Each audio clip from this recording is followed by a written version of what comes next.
Friends, it was a long time ago. In ancient India, there was a kingdom named Chandrapur which was ruled by a very cruel and ruthless King Chandrasen.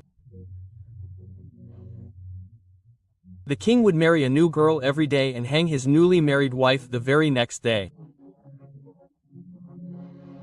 All his subjects were very unhappy with these harsh and cruel decisions of the king. The king's ministers and courtiers were also very upset with him. But they did not have the courage to express their displeasure in front of the king or try to convince him. A strange fear and silence had spread throughout the kingdom. The people of the kingdom only knew that the king marries a new girl every day and kills her the next morning. But why does he do this? No one knew the reason behind this. An old magician used to live with his daughter Suvarnalata in the middle of a dense forest on the southern end of the kingdom. He was well aware of the king's actions. Therefore, in time, he left the city and started living in the forests. His daughter Suvarnalata was a very beautiful and intelligent girl. She used to help everyone who came to her father. If a sick person came, she would cure him by making medicines. If a sad soul came to her, she would comfort him with her words. One day when the magician had to go to the city for some work, Suvarnalata also insisted and went with her father that day. When both of them entered the city and reached the gate, people were coming from the city crying and cursing the king, carrying the dead body of a girl hanged by him again. When the old magician saw them, it did not take long to understand the whole matter. He immediately asked his daughter to leave from there. But when Suvarnalata saw those crying people, her heart melted. She said, "No, father, first I want to know why these people are so sad and why are they saying bad things about the king." Despite the magician's repeated persuasion, she did not go from there. When Suvarnalata asked some people the reason for this, people looked at her with strange eyes and said, "Don't you know anything?" Despite Suvarnalata's refusal, they told her their entire painful story. Suvarnalata was stunned and shocked after hearing everything. After some time, when she regained her senses, she told her father, "Father, I want to marry the king."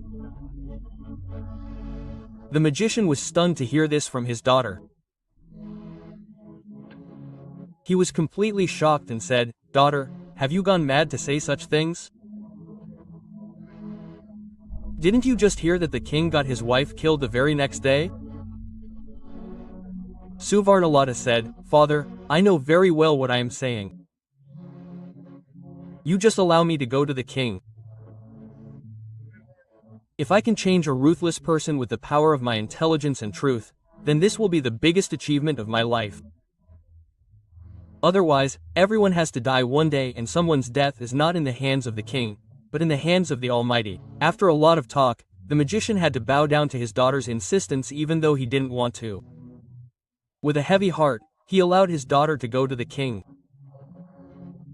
On receiving the permission of her father, Suvarnalata bowed to him and with a firm resolve, she started towards the king's palace. Why did the king hang his newly married wife a day after the marriage? The king was not so cruel and heartless from the beginning. He was a very good-hearted and caring king who protected his subjects. When he became eligible for marriage, his father Kamal Sen married him to a beautiful girl named Ratnaprabha. Ratnaprabha was a very beautiful and attractive woman just like her name. King Chandrasen was also impressed by her beauty. He started loving his wife with all his heart. Everything was going well. Then one day, the ground slipped under the king's feet. One day, when the king came straight from the court to the queen's quarters and reached the queen's room, he was stunned by the scene he saw. His wife Ratnaprabha was romancing a slave. Seeing this, King Chandrasen's whole world was destroyed. He immediately got his wife Ratnaprabha and that slave bricked alive in a wall. After the death of Queen Ratnaprabha, the king started drowning in the sea of oblivion. He stopped meeting everyone. He left the court and everything. He just locked himself in a dark room. Whenever the king closed his eyes, he would remember that scene of his wife and slave again and again. Time passed, but that scene did not get erased from the king's heart and mind. From there, a demon was born inside the king. Now he started burning in the fire of revenge. The king called the country's experienced painters and got that scene of the queen and the slave painted as it was. Then he got that picture hung on the wall of his military room. The king was so hurt by his wife's infidelity that now he started considering the entire female race as unfaithful. The fire of hatred for women that was lit in his heart could never be extinguished. Therefore, to capture the unforgettable pain of that moment, he kept that picture in front of him so that he could never forget it. Burning in the fire of anger and revenge, the king took a terrible decision. Now he would marry a new woman every day and kill her the next morning. Initially, the ministers tried to convince the king about this painful and inhuman decision. But the king did not listen to anyone. His heart had now turned to stone. Since then, the king has been living a life full of ruthlessness and cruelty. Meanwhile, the magician's daughter Suvarnalata also reached the king's palace. She told the palace guard, "I want to meet the king. I want to become his wife." Quote. Hearing this, the guard stared at her strangely as if he could not believe that such a girl had come to risk her life. Then he quietly conveyed her message to the king. The king was also stunned to hear this. He thought, what kind of a girl is this who wants to embrace her own death? The king immediately ordered the servants to bring that girl in front of him immediately. The king saw Suvarnalata coming with the soldiers and he just kept looking at her. Till date he had not seen such an innocent, beautiful and peaceful woman. There was a strange truth and faith in Suvarnalata's eyes which the king felt. At first a light smile of happiness came on her face. But then in a few moments that smile faded and disappointment returned to her face. The king asked Suvarnalata very seriously, "What made you come here? Don't you know that marrying me means embracing death?" Suvarnalata, like a calm and determined hero, looked into the king's eyes without any hesitation and said, "O king, I know everything about you. I have decided to marry you only after knowing everything." The king was surprised and said, "Okay. If you know everything and this is your decision, then I have no objection. Prepare for the wedding. We will marry you tomorrow itself." The king and the magician's daughter Suvarnalata got married. Now Suvarnalata, the magician's daughter, had become the queen and the king's wife. At night, Suvarnalata did 16 shringars and sat on the wedding bed waiting for the king. There was a wonderful confidence in her eyes. As if she had faced the biggest challenge of her life and now she was in front of her hero. When King Chandrasen came into the room and saw Suvarnalata dressed as a bride, he was impressed by her beauty. But then his attention went towards the picture of his dead wife on the wall. A pain and anger arose in his eyes. That picture refreshed all the memories of the king and the fire of women's unfaithfulness burned again in his eyes. But in a corner of the king's heart, seeing Suvarnalata's courage, her simplicity and her beauty, a different place or perhaps respect was created somewhere. The king said in anger, "Why did you do this foolish thing? Even knowing that tomorrow morning we will get you killed. Not a married queen. What has happened to you?" Suvarnalata looked into the king's eyes with great courtesy and respect without fear and without hesitation and said, "My lord, this decision has been taken by the god above and I accept his decision in any case." The king said, "Even knowing what will happen to you in the morning," Queen Suvarnalata said, "Maharaj, I know very well that as soon as the morning comes, you will get me killed. But before that I have the whole night today and the happiness of love cannot be measured by length, but its depth is seen." The king said, your heart-wrenching words will not have any effect on me. Queen Suvarnalata said with great love and dignity, O Lord, even if I am here for one night, I am your wife. Hence, I have full right on this night. Whatever you want to do in the morning, you can do it. She said, Maharaj, but for now, leave this anger of yours and calm down a little. After listening to Queen Suvarnalata, the king's anger cools down and he comfortably sits on a chair kept in the room. Queen Suvarnalata said, Maharaj, what should I tell you to entertain you tonight? Should I tell you a story? Should I tell you about a trip? Should I recite a shayari? Or should I sing a song? The king said, You are my wife for one night and you have full right over this night. Come on, you tell me a story. The queen starts telling the king a story very politely. There was a businessman. He had a wife, a young daughter and 2 young sons. As the daughter was young, the businessman was worried about her marriage day and night. He wanted to marry his daughter with pomp and show by saving money. Once he had to go abroad for business. The journey was long. That is why he asks his family members to come back in a few days and leaves from there. While leaving, his daughter gives him dates and says, Baba, the journey is long. If you feel hungry, eat this date on the way. Dia the merchant sets out for the foreign land with the dates. He gets tired of walking due to the long journey and the scorching sun. Then he sees a well on the way. He thought, why not sit here for a while and take rest and eat the dates? I will also drink cold water. Then I will leave for the foreign land comfortably. With this thought, he sits near the well and starts eating dates comfortably. While eating dates, a date falls from his hand into the well. As soon as the date falls into the water, the absolutely clean and pure water of the well turns into blood and then an angry demon comes out from inside the well.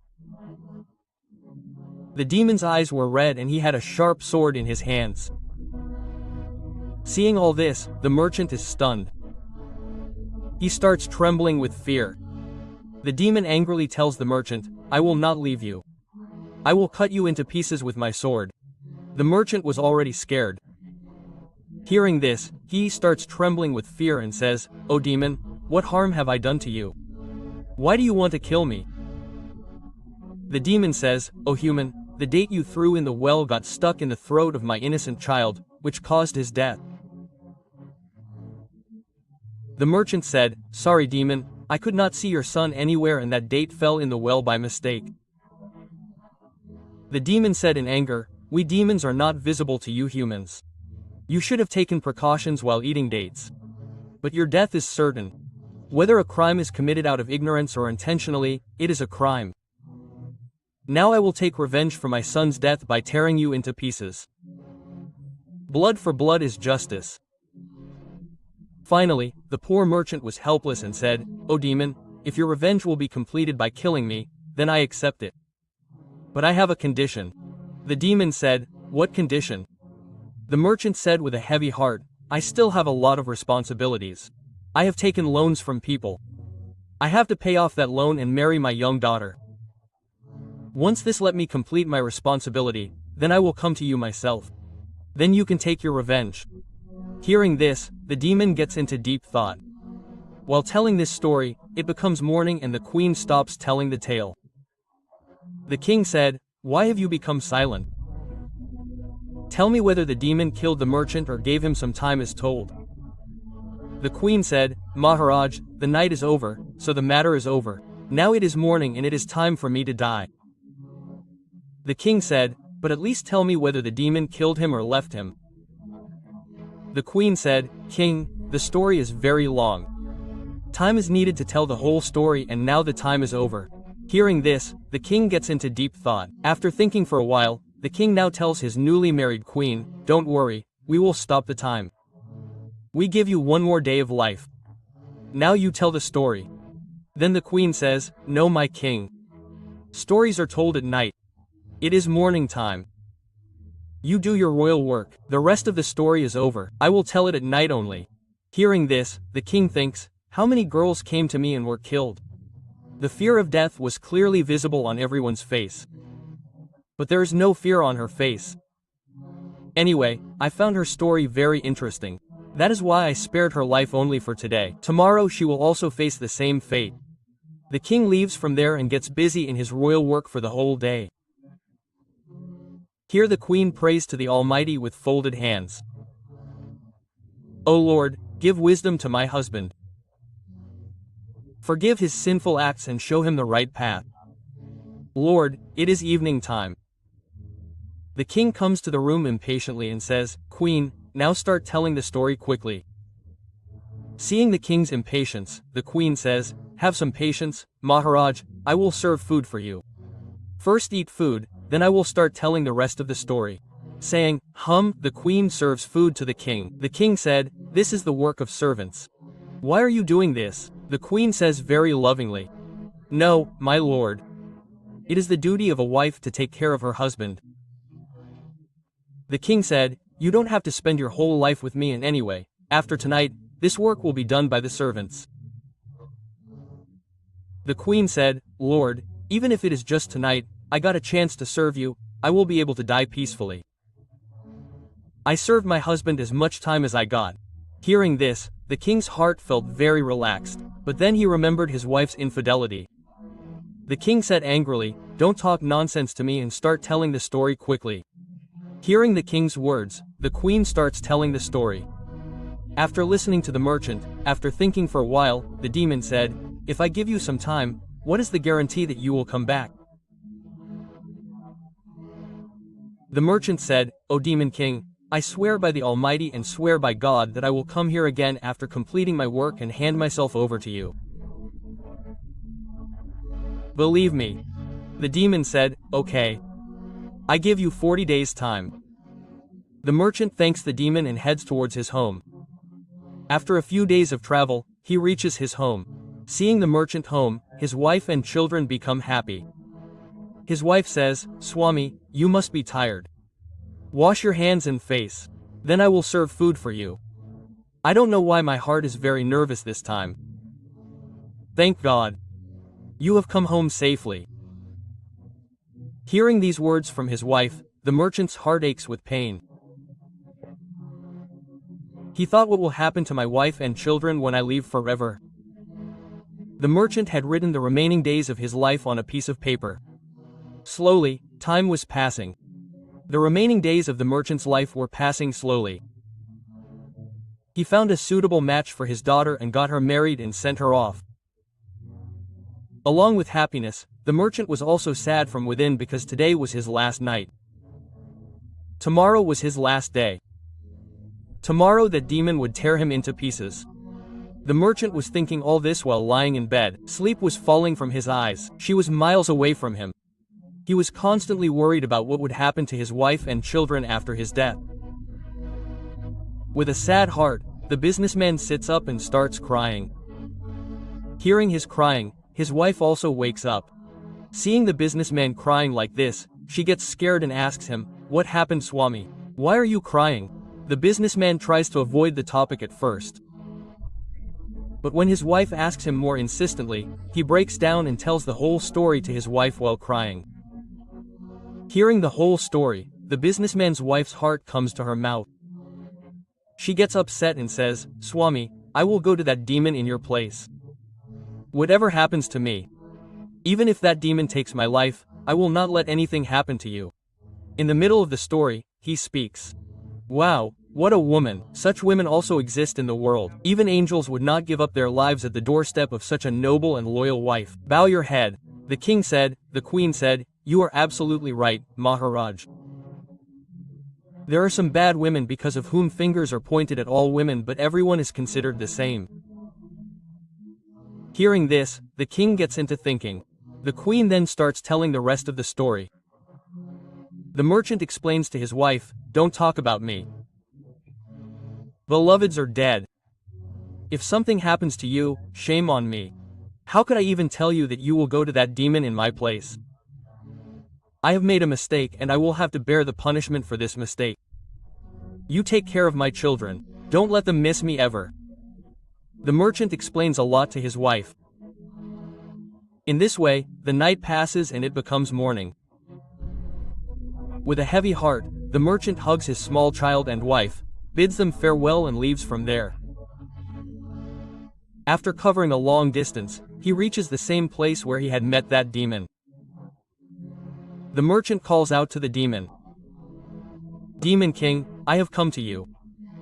My 40 days are over. Come and take your revenge by taking my life." Hearing the merchant's words, the demon comes out and says to the merchant, "You are very brave that you have come to me walking in the mouth of death. But O human being, I will not kill you because I have forgiven you." The demon further says, "When you asked me for time, I did not believe in you. That is why I was following you from that day. Whatever you said was absolutely true. Now go and take care of your wife and children. They are crying badly without you." Hearing these words from the demon, the merchant's happiness knew no bounds. He thanked the demon with folded hands. By the time the story ended, the king had become completely emotional. He now started looking at the queen with loving eyes.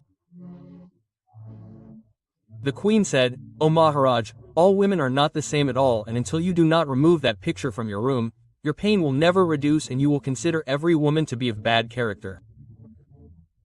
Hearing this, the king got angry with his unfaithful wife. He tears the photo and destroys it. Then taking the queen's hands in his, he says, "O queen, today you have changed my heart. I have committed so many sins being a sinner, but today you have opened my eyes." The queen said, "O Maharaj, if you want to kill me, then do so. But I have one condition, that you should kill me with your own hands and not with the hands of soldiers. I do not want any soldier to touch me. If I die at your hands, my mind will get peace." The king said, "No, my queen, I will not do anything to you. You are the goddess who broke my hollow illusion and took me out of a life full of humiliation. My beloved, I will always keep you on my eyelids. The amount of sins I have committed, maybe the Almighty will never forgive me for that. But in the remaining life, I only want to share happiness with my subjects and you." On the other hand, when the magician came to know that his daughter is not only safe but his killer who opened the king's eyes has become a queen, and the king has now become a good man, then there is no comparison to his happiness. There was no end to it. King Chandrasen and Queen Suvarnalata lead a happy life. The merchant accepted the punishment for his mistake, but the loyalty and love of his wife and daughter finally showed him a new path. The demon forgave him after seeing his honesty and dedication, and he succeeded in returning home. The king understood the wisdom and sacrifice of the queen and got rid of his old pain. This story tells that only with the power of true love and morality can change life. King Chandrasen, who used to make women victims of his ego only, was himself caught in the cycle of time today. The intelligence and courage of Queen Suvarnalata not only ended his cruelty but also showed a new path to the whole kingdom. Friends, this story is not only about the king and the queen but also about the truth that teaches us that ego and injustice do not last long. One who deceives others has to get caught in the trap of his own deceit one day. Friends, I hope you have learned something from this story. If you like the video, then like the video and share it in the comment. Mata D, please write. We will meet you in some other new video. Till then, take care of yourself. Jai Mata D.